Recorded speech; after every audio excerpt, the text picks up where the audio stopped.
La posture première, qu'on a qualifiée ainsi parce que pour se lancer dans la tâche, il faut bien commencer. Et elle se caractérise par le fait que on donne une consigne et on a des élèves qui immédiatement se mettent à écrire ou immédiatement, sans avoir vraiment compris de quoi y retourner, se lancent dans l'action.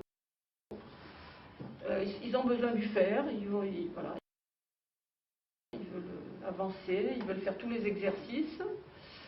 Mais en même temps, cette posture première est tout à fait nécessaire parce qu'on a au contraire certains qui vont attendre, et pour ne pas se jeter dans l'action.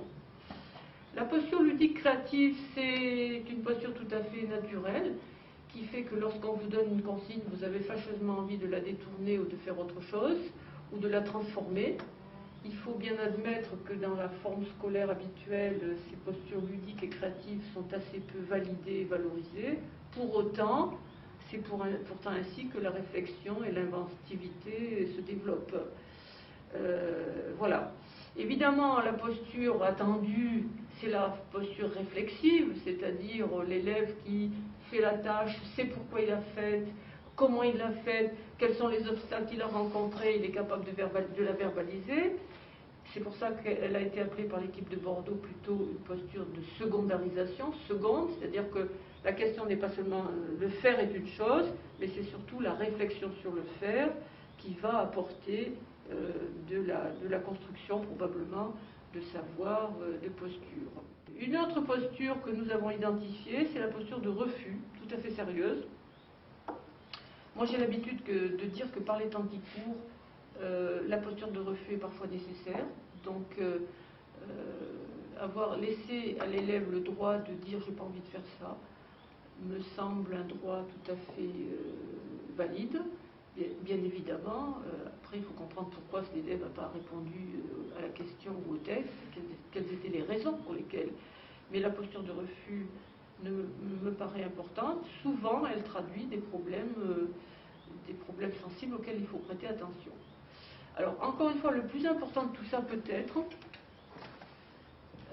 moi les travaux que j'avais menés sur les postures de lecture et d'écriture montraient, et c'est peut-être les travaux que j'ai faits qui me semblent les plus importants, c'est que les élèves en difficulté, qui sont souvent aussi en difficulté sociale et de milieu, on connaît l'histoire, hein, mais pas seulement, sont des élèves qui se caractérisent par le fait qu'ils ne circulent que dans 2 ou 3 postures. Alors inutile de vous dire qu'un élève en difficulté, il est plutôt en posture scolaire, il est consciencieux, et il est plutôt en posture première. Et il peut être aussi en posture de refus. Alors qu'un élève en réussite, c'est un élève qui a, au cours d'une même tâche, il va circuler sur l'ensemble des postures. Ça veut dire qu'il change de braquet. C'est difficile, hop, il va trouver une autre manière d'aborder la question. Et ce qui est tout à fait frappant, c'est qu'à l'issue de toutes les années de scolarité, moi j'avais fait des travaux avec des élèves de 3e, tous ces élèves avaient eu la même scolarité, dans les mêmes collèges, qu'ils soient de milieux favorisés ou de milieux défavorisés, mais en quelque sorte, en 3e, à l'issue de toutes ces années de scolarité, les élèves de milieux défavorisés, pas tous évidemment, mais quand même presque 70% d'entre eux dans les études que j'avais faites, étaient dans un petit lot de postures, alors que les élèves de milieux favorisés, eux, circulaient à 70% sur 4 ou 5 postures. Autrement dit, c'est peut-être bien l'école qui ne fait pas son travail pour amener les élèves à changer de posture. Si les autres de milieux favorisés, où on parle bien, où on circule, où on va dans des contextes socio-culturels différents, ont appris naturellement à aborder les tâches de manière différente parce qu'ils sont trempés, ils bougent, etc. Donc ils ont construit des postures cognitives et langagères multiples et diverses. Les autres à l'école ne les ont pas construites. Et toute la scolarité les a au contraire peut-être enfermés dans des postures scolaires.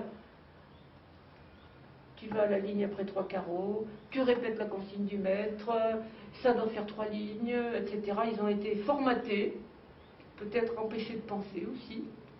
Il n'y a pas eu d'espace suffisant. D'où après le questionnement de se dire, et les travaux sont là actuellement, ils ne sont pas finis, de se dire est-ce que, où est l'effet maître, où est l'effet élève?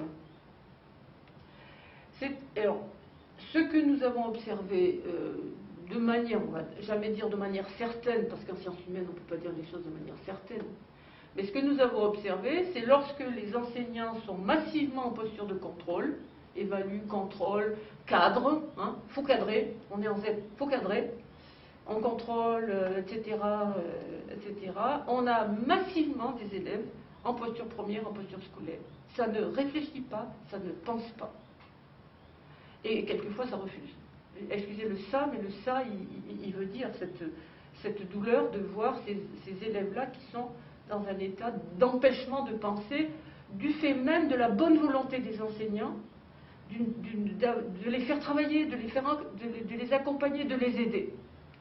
Alors que lorsque on voit les mêmes enseignants dans des établissements difficiles se mettre en posture de lâcher prise, se mettre en posture d'accompagnement dans des dispositifs d'atelier ou autres, mais lâche prise, accompagne, laisse un espace de pensée aux élèves, eh bien on voit s'installer la posture réflexive aussi, et on voit s'installer la posture créative, et on n'a plus de posture de refus.